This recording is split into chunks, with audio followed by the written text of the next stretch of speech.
যখন মানুষ ভুল অ্যান্সার দিচ্ছে তখন ওকে রাগ করে উঠে, চিল্লাপাল্লা করে উঠে, বলে তুমি আসো, এই করো সেই করো, মানে এটা রাগারাগি করে, এটা খারাপ ভাবে বিহেভ করে। আর উনি যখন পারে না তখন বলে যে না আমি কি বলছি, আমি পণ্ডিত, আমি তো বলি না যে আমি সব জানি, আমি তো জানি না যে আমি বলি না আমি সব জানি, তাহলে কেন? তাহলে ওই লোকটাও তো না জানতে পারে।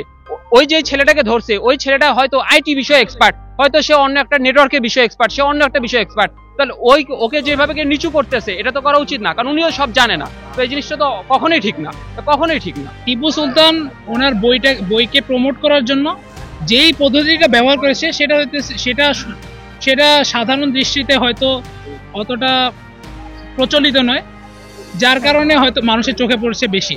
এই সোশ্যাল মিডিয়ার যুগে এখন সবই এন্টারটেইনমেন্টের খেলা।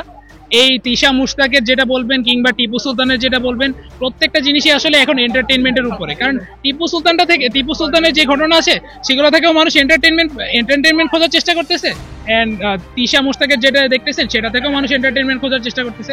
সবকিছু এখন এন্টারটেইনমেন্ট। এখানে বই পড়াটা মেইন উদ্দেশ্য এখন সবার কাছে না, বইমেলায় এসে বই কিনা সবার কাছে মেইন উদ্দেশ্য না।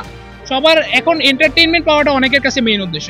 যে কারণে তিশা মুশতাকের এই জিনিসগুলো ভাইরাল হয়, যে কারণে টিপু সুলতানের জিনিসগুলো ভাইরাল হয়। কারণ মানুষ যখন স্বাভাবিকের বাইরে যখনই কিছু দেখে তখনই তার সেই জিনিসটাতে ইন্টারেক্ট করতে মন চায়, তখনই তার সেটাতে কিছু কাজ করতে মন চায়, তখনই সেটার সাথে কিছু ইনভলভ হতে মন চায়।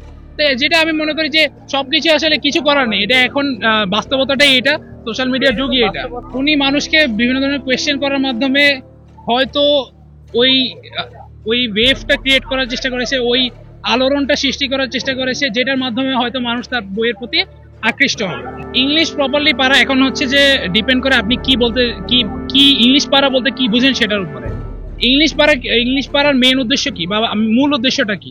আমরা কি কমিউনিকেশনই আমাদের মূল উদ্দেশ্য?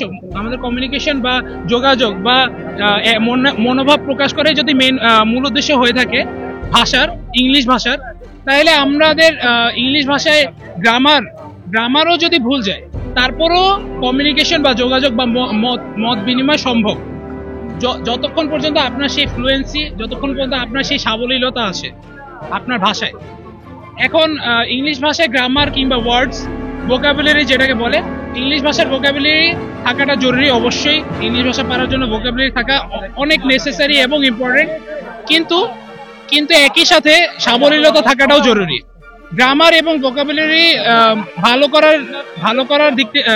করার কথা ভাবতে যে যদি আমার ভাষা সাবলীলতা বা ফ্লুয়েন্সিটাই যদি হারিয়ে যায়, তাহলে সেই ভাষাটার মিনিংটা কি?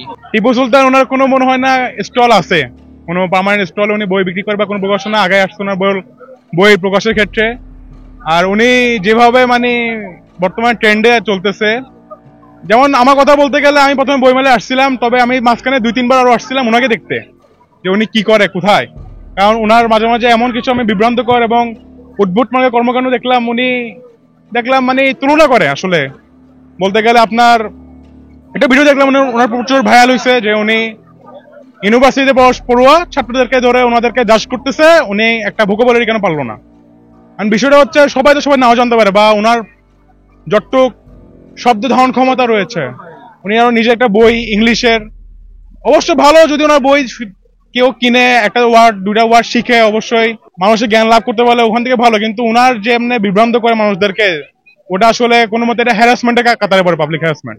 বিভ্রান্ত করা ছাড়া কিছু নেই। আর বইমেলার পরিবেশ অবশ্যই ওনার দ্বারা নষ্ট হয়েছে। সত্য, বস্তুনিষ্ঠ ও নিরপেক্ষ দৈনিক জনবাণী।